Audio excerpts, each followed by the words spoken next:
All right, we're going to switch gears off of Tom Prumium now. We're going to talk to our friend Jasmyne Cannick. She is a political analyst, social commentator. Her Twitter handle is @Jasmyne, Jasmyne. And Jasmyne, I was so interested to hear your thoughts. You know where I'm going, on the Rachel Dolezal interview yesterday on The Real. She, guess what, everybody? You get a standing ovation if you declare your ethnic biology. You with me? I'm going to keep it simple and sweet. This is what I think. I think that in today's society, if Bruce Jenner identifies as a female, feels that she's a female, wants to be called Caitlyn, and the entire world can call her Caitlyn, then if Rachel identifies as black, at this point I'm like, why are we arguing with her about her? It's interesting.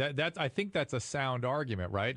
Because she doesn't have to change her gender; argument. She just gets a tan, and she could fixes her hair a little bit. I'm looking at a picture of her right now. She looks, her skin's pretty dark. She's tanned up a bit since last interview series she did. Wow. Well, I mean, and I think that really is part of the issue, right? As a society, we're always, trying to be extra politically correct, right? We want to make everyone feel welcome and everyone feel comfortable in their body and in their skin. While I personally may have some feelings about Rachel, at this point I'm like, look, I could point to all of these examples. I used Caitlyn Jenner as one, but look, if society can we know that Caitlyn Jenner was biologically born a male, but everywhere you read and everywhere you look, we're referring to, Bruce Jenner now as Caitlyn Jenner based on her request, right? Yep. So if Rachel is telling the world, I feel black, I identify as black, this is who I am. Does it? Who are we to say otherwise? I hear you, and it's sort of it's logically consistent. I get that, but is there not a pretty big price to be paid on the other side of this, which is that any unique experience that comes with actually being of a certain gender or of a certain race being diluted by this? People are then co-opting a superficial appearance, declaring themselves so, and then not having to walk in the shoes of somebody that might have had a tougher go of it. Are we diluting that in some way? Look, America has been in the business of what I call, let me see if I can get my phrase right, but it has to do with, stealing other folks' culture for quite some time and, using it for their own different reasons. Rachel is no different than some of these, hip-hop artists who aren't black, and some of these other folks who are walking around sort of, stealing the culture of, and I'll use African Americans, I'll use black people, right? Yeah. So I don't see any difference between her and, say, the Kardashians. I've heard that argument a lot with the Kardashians. I've heard that argument a lot with some, like wait, hang on a second. I didn't follow the Kardashian link. What was that due to? What was the link there? This idea that, they have all of the features of black women, but they're not black. And that they tend to be attracted to black men. And, so they kind of get a pass. And there's been a lot of talk about that in the black community just in terms of, why do they get more respect? And that, for having, a big butt. And then you have an African-American woman who has a big butt legitimately, right? And it's just like, it's not received the same way. You never heard about that, Dr. Drew? This is a conversation I've not been deep into, but gotta hang out more. It's not, I do. Certainly, you and I should hang out, but it's more that I'm not exactly spending my time talking about this, but I can understand it. I get what you're talking about.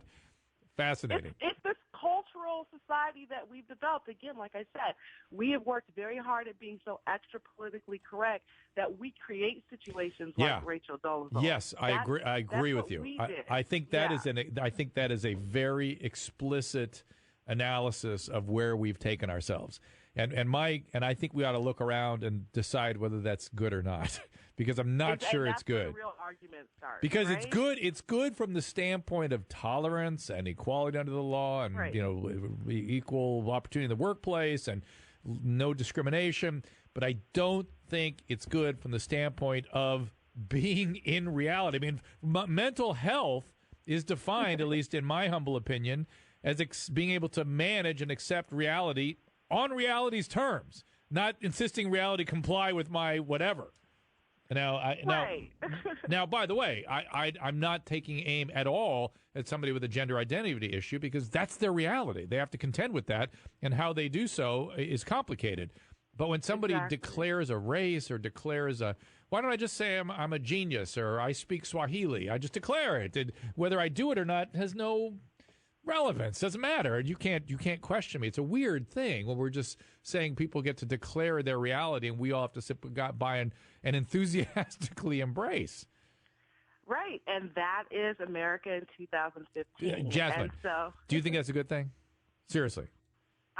I think that it's a complicated thing. I have, like I said, I have my own issues with that. I mean, as a black woman, I do not look at Rachel Dolezal as being a black woman. Right. And a lot of black women are a little... I understand her fascination with us. We rock. I get it. And why didn't she do... Well, if she had declared herself a black man, would it have been different? Isn't that interesting? This is a thought experiment. I'm sure there's... look, Rachel is a white woman who loves black people. Why can't she just be that? There are plenty of white folks who love black people. There are plenty of black people who love white people, and we're not walking around, saying that we identify as white. I mean, there's Raven Simone, but that's a whole other issue. But I think those people, though, if we really want to have a better world, those people need to be celebrated. People that love and embrace and celebrate each other, right? Not co-opt. I don't have to be you to celebrate you. Exactly, and that's the issue right there. You can, like I said, I'll use myself. I love white people, okay? I do. But I don't have to walk around with my hair bleached blonde and put on some contacts and, lighten my skin or whatnot. In a weird way, it's to make it clear how I feel. Yeah, it's also in a weird way diminishing what you actually are. You don't have to co-opt someone else and devalue yourself. I don't know. It's whatever. I agree. Ultimately, it is a little bit of a whatever. But I just don't like the fact that we all have to celebrate the BS. I'm glad we're talking about it. In 2015, we actually do, though, because if you don't, you lose your job. If you don't, you lose your position. You'll have people voting against you. You'll have people protesting. You're right. And that's where we are today. And Jasmine, and then you get a Donald Trump. Then you get this thing that squirts out from underneath it and goes, "Hey, I'm gonna say whatever the hell I want," and everyone goes, "Okay, I'm with him. I'm with that guy. I'm behind him." And probably.